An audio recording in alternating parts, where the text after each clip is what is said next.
শান্তনু বাবু, কোথায় যাচ্ছেন আপনি? ম্যাডাম এখন তো লাঞ্চ টাইম, তাই লাঞ্চ করতে যাচ্ছি। আপনার সাথে আমার কিছু কথা আছে। তা বলুন না। আপনার কি মনে আছে যে আমি আপনার সিনিয়র? আপনি আমার আন্ডারেই কাজ করছেন?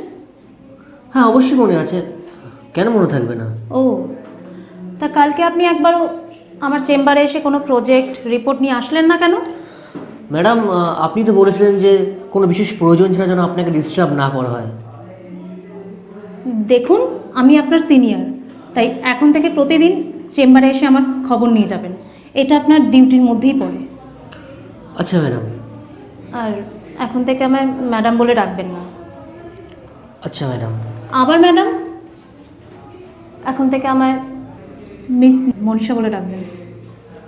আচ্ছা মিস মনীষা। হুম। আচ্ছা, কাল পায়েলের সাথে আপনি কোথায় গেছিলেন? আমি কোথাও যাইনি। পায়েল বললো যে অফিস ছুটির পর একটু ক্লান্তি কাটাতে গঙ্গার পাড়ে যেতে, তাই আর কি। আমি না বলেছিলাম আপনাকে যে সবার সাথে মিশবেন না? তাছাড়া পায়েল মেয়েটা একদমই ভালো না।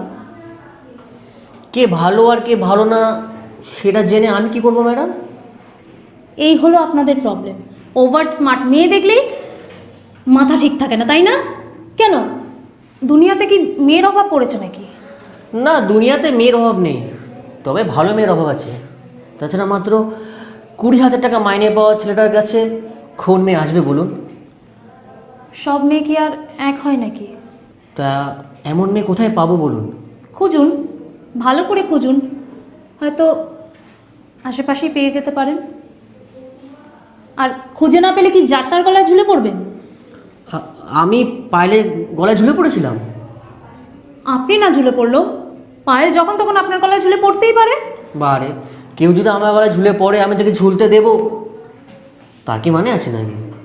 আরে ছাড়ুন ছাড়ুন, আপনাদের মতন ছেলেদের না আমি হাড়ে হাড়ে চিনি। তা আমায় কি চিনলেন মিস মনীষা? আপনাকে আমি যেমনটা ভেবেছিলাম আপনি ততটাও বোকা নন। যান, লাঞ্চ করে আসুন।